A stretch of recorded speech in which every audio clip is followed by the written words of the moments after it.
कल बिलासपुर के गुरु घासीदास विश्वविद्यालय में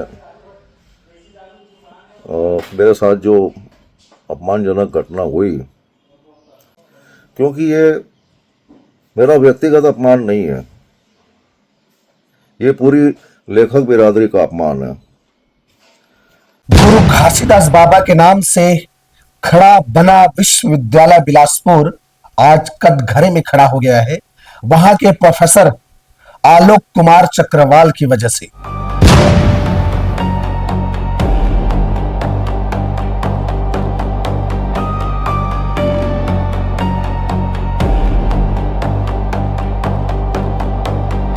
दर्शकों, पहले तो आपसे मैं क्षमा चाहूंगा कि आज मेरी तबीयत ठीक नहीं, गले की आवाज से आप समझ सकते हैं, लेकिन घटना इतनी महत्वपूर्ण है, बहुत जरूरी है, इसलिए आपके बीच पुनः उपस्थित हूं।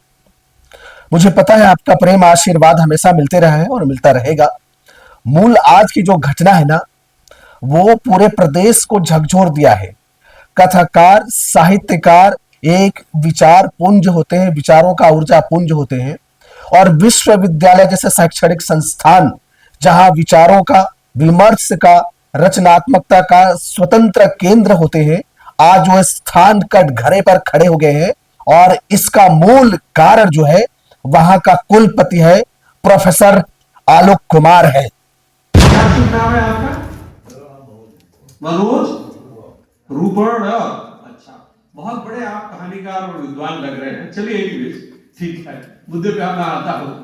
बिना मुद्दे के मैं कोई बात करता ही नहीं हूँ, मगर वाइस चांसलर से कैसे बात किया जाए शायद इसका विवेक आपको नहीं है, तो सीख। मगर वाइस चांसलर से कैसे बात किया जाए शायद इसका विवेक आपको नहीं है, तो सीख। वहां जो घटना घटी है ना, वो घटना में यह साबित होता है कि वहां जो मौजूद कुलपति है, उसके पद का अहम दंभ सातवें आसमान पर है, ऐसा लग रहा है।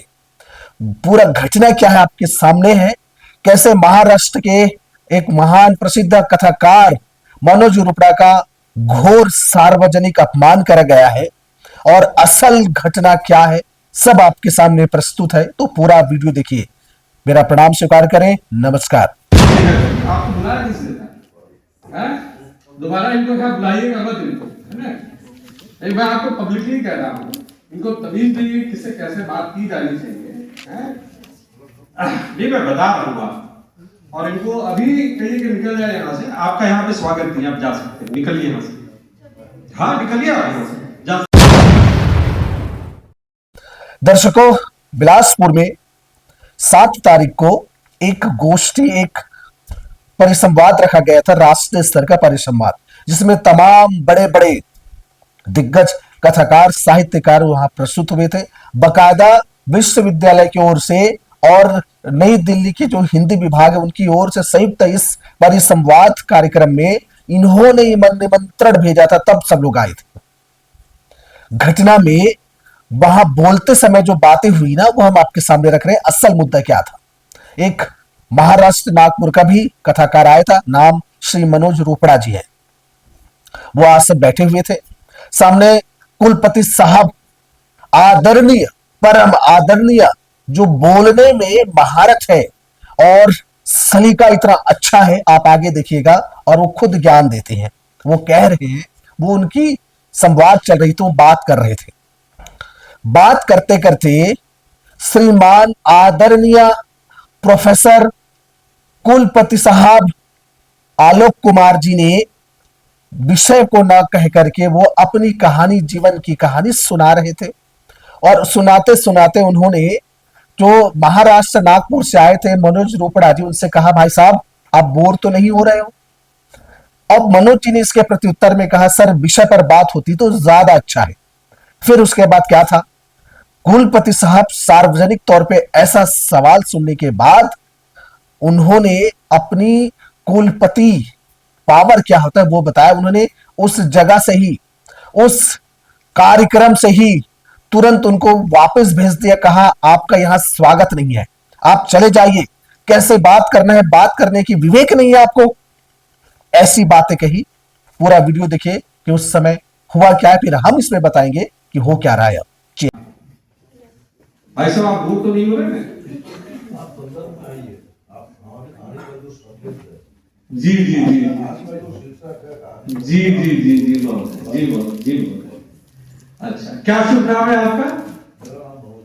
मनोज रूपण। अच्छा, बहुत बड़े आप कहानीकार और विद्वान लग रहे हैं। चलिए एक ठीक है, मुद्दे पे मैं आता हूँ।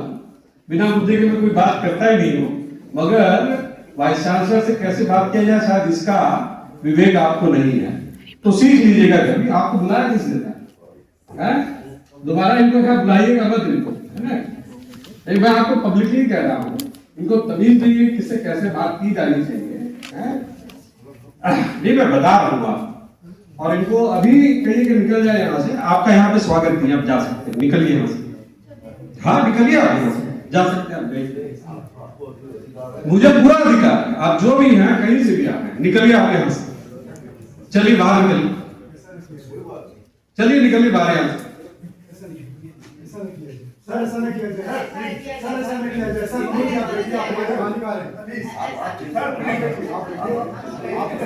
नहीं नहीं एकदम एकदम बात जो भी है महोदय, आपको अगर अच्छा लग रहा है तो आप भी जा सकते हैं। नहीं आपको अच्छा नहीं लग रहा है तो आप भी जा सकते हैं, जाइए उनके साथ। नहीं ठीक है, हमने बुलाया था तो हम जाने के लिए कह रहे हैं। अरे ठीक है भाई, जाइए आप यहाँ से।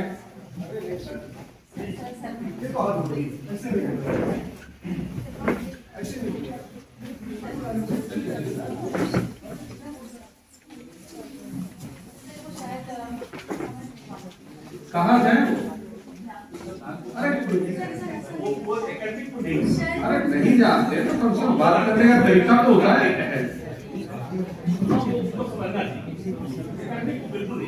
कैसे बुलाया कैसे?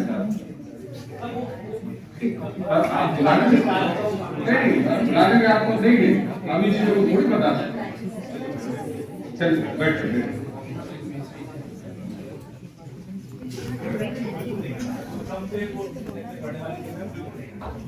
नहीं जानते तो उसका यहाँ क्या काम है? जो विश्वविद्यालय में आया हुआ है उसको विश्वविद्यालय की परंपरा को समझना पड़ेगा, ठीक है? नहीं समझता है तो हमारे आमंत्रित नहीं है। अगर गलती से आमंत्रित हो भी गए थे तो उनको यहाँ से राम राम करके जाने दे सकते। फिलहाल बात ये थी, चलिए मुद्दे पर हम आते हैं, क्योंकि उनको मैं काफी देर से देख रहा था कि वो बेचारे असहज महसूस कर रहे थे, और जो व्यक्ति असहज महसूस कर रहा है उसको यहाँ रुकने की कोई आवश्यकता नहीं। मजा नहीं आ रहा था उनके चेहरे पे, पीड़ा नहीं उनको कम पड़ता है। नहीं बहस ही मैं देख रहा था करीब 1 घंटे से, वो असहज ही महसूस कर रहे, मेरे बारे में नहीं, आप सभी के व्याख्यान में वो असहज महसूस कर रहे। तो जो आदमी असहज महसूस कर रहा है उसको यहाँ रहने की कोई आवश्यकता नहीं। तो फिलहाल हमारे भाई, अब आप लोग पुनः अपने पुराने उसमें आ जाए। तो हमको हमारे जो माननीय गुरुदेव थे, उन्होंने कहा चलो हम तुमको अपने पिताजी की कविता सुनाते। हमने कहा ठीक है सर, चाय अंदर लड़की पड़ी हुई है। तो उन्होंने पिताजी की कविता सुनानी शुरू की, और पिताजी की कविता का पहला लाइन था कि कुएं में से पानी निकाल रहे हैं, और पानी निकाल रहे हैं तो वो कह रहे हैं काहे को डोल में ढोलक पानी। ये कविता में उन्होंने पहली लाइन सुनाई, और लाइन ये थी, उसका भावार्थ आपने देखा कि वो व्यक्तिगत चाय पीने और एक कविता की बातें चर्चा कर रहे थे। उसी बीच में उन्होंने पूछा था, और फिर जो हुआ आपके सामने है। अब सवाल क्या उठ रहा है ये देखिए। इसके बाद स्वयं जो कथाकार है मनोज रोपड़ा जी, उन्होंने भी अपना वीडियो जारी करा, और क्या कहा वो भी पहले सुन लीजिए, फिर मैं बात करता हूं। कल बिलासपुर के गुरु घासीदास विश्वविद्यालय में मेरे साथ जो अपमानजनक घटना हुई, उसके लिए मैं क्या कहूं। मैंने अभी तक इसके प्रतिवाद में भी कोई बात नहीं की है, और मैं करूंगा भी नहीं, क्योंकि ये मेरा व्यक्तिगत अपमान नहीं है, ये पूरी लेखक बिरादरी का अपमान है। तो उस विश्वविद्यालय के कुलपति के उस आचरण के विरोध में जिस तरह की भी बातें चल रही है वो लेखक बिरादरी का प्रतिरोध है। मुझे व्यक्तिगत रूप से इसमें कोई टिप्पणी नहीं करनी है। ये उनको खुद को समझ में आना चाहिए कि जिस पद पर वो हैं उस पद की गरिमा का उन्होंने कितना नुकसान किया है, और उससे भी ज्यादा उस प्रतिष्ठित विश्वविद्यालय का। मेरे जानते में शायद ये पहली घटना है कि किसी विश्वविद्यालय के कुलपति ने किसी आमंत्रित लेखक को इस तरह से बेइज्जत करके बाहर निकाला हो। अगर 10 में से 100 में से किसी और एक व्यक्ति ने भी ऐसा कहा होता कि मैंने कोई उनके साथ बदतमीजी की है तो मैं तुरंत जाकर उनसे माफी मांगता। मैंने 10 लोगों से पूछा भी कि कहीं मेरी टोन में या मेरे लहजे में कहीं ऐसा कुछ था तो नहीं कि मैं उनके साथ बदतमीजी कर रहा हूं, तो सबने इनकार किया। एक बार भी अगर मुझे लगता कि हाँ मैंने कोई गलती की है तो मैं माफी मांगने में पीछे नहीं हटता। अब जो लोग विरोध कर रहे हैं वो मुझसे ज्यादा अपमानित महसूस कर रहे हैं। मेरे अंदर कुलपति जी को लेकर व्यक्तिगत रूप से कोई दुराग्रह नहीं है, लेकिन अब जो उनका विरोध हो रहा है वो सिर्फ कुलपति का विरोध नहीं हो रहा है, वो उस पूरी मानसिकता का विरोध हो रहा है। एक ऐसी मानसिकता जो कला और साहित्य से जुड़े लोगों को लगातार और बहुत ज्यादा अपने बिहेवियर में बहुत ज्यादा मतलब नकारात्मक तरीके से प्रताड़ित कर रही है। तो मुझे और कुछ नहीं कहना है, बस। जी, अब आपने सुना। अब आप बताइएगा, कथाकार की आपने भाषा शैली विरोध के तरीके आपने सुना और स्वयं कुलपति जी का सुना। अब आप बताएं बात करने का विवेक किसमें है किसमें नहीं है। अब दूसरी बात है, विश्वविद्यालय ना विचार विमर्श का केंद्र है, साहित्य रचनात्मक का खुली स्वतंत्र प्रतिस्पर्धा या विचार वहीं से निकलता है, वो कोई प्रशासनिक दफ्तर नहीं है। ऐसे विश्वविद्यालय में जहां बोलने की, कहने की, विचार विमर्श रखने की, विषय पे बोलने की सबको छूट है, वह प्रोफेसर साहब, कुलपति साहब ने ऐसा व्यवहार किया और ये व्यवहार कटघरे में खड़े कर दिए। अब सोचिए, उतने दूर से आमंत्रित कथाकार को जब ऐसे शब्द, ऐसे लहजे से कहा कि आपका यहां स्वागत नहीं है, आप चले जाइए, कल्पना करिए कि वहां के प्रोफेसर के साथ कैसे व्यवहार करता होगा। और यह भी सोचिए कि जो छात्र हैं उनके साथ इनका व्यवहार और बोलने की विवेक कितना महान उत्कृष्ट होगा। हम उनकी प्रतिष्ठा में एक शब्द कमतर नहीं बोलेंगे, क्या पता साहब फिर नाराज ना हो जाए। साहब, अब इस विषय में कई जगह अलग अलग लोगों ने विरोध प्रदर्शन करा। छत्तीसगढ़ के जनचिंतक मंच से भी विरोध करा और राज्यपाल महोदय से पत्र दिया गया और इस पर शिकायत करी है। वहीं लेखक साहित्यकार ने अलग अलग इसके विरोध में धरना प्रदर्शन करना शुरू कर दिया। और तो और इस बिलासपुर कोटा क्षेत्र के विधायक अटल श्रीवास्तव ने बकायदा राष्ट्रपति को पत्र लिखा है। यह बातें ध्यान रखिएगा, विधायक जी ने राष्ट्रपति को पत्र लिखा और उसमें उन्होंने कहा है कि कुलपति का जो भाषा है अमर्यादित है, संवैधानिक नहीं है। साहब, उन्होंने और आरोप लगाया कि एनएसएस के समय जब कैंप लगा था वहां प्रोफेसरों के साथ भी इनका बर्ताव अच्छा नहीं था। बच्चों के साथ उन्होंने आरोप लगाया, कहा कि बच्चों की बात सुने बिना सीधे टीसी जारी कर देते हैं और राष्ट्रपति से उन्होंने निवेदन करा, साहब प्रभाव से तत्काल यहां से हटा दीजिए इसको। और इनके समय में जो जो अधिकारियों का नियुक्ति हुआ है उसमें जांच करिए, तब पता चलेगा, दूध का दूध और पानी का पानी, तब पता चलेगा कि इसका विवेक कितना बड़ा विवेकवान है। पूरा प्रदेश में चर्चा हो रहा है कि बिलासपुर विश्वविद्यालय समन्वय, स्वतंत्रता, विचार विमर्श का केंद्र है। उस शिक्षा केंद्र मठ पर विषय पर ना बोलकर विषयांतर बोलने वालों को कहा गया है कि विषय पर बोले तो अच्छा है। तो कुलपति जी को पसंद नहीं आई उनकी बातें, क्योंकि वो कुलपति है। कुलपति नहीं, पद की दम्भ है और 7वें आसमान पर है, ऐसे लोग कह रहे हैं। और उन्हें हटाने की अब पूरा प्रदेश में सभी लोग आवाज बुलंद कर रहे हैं।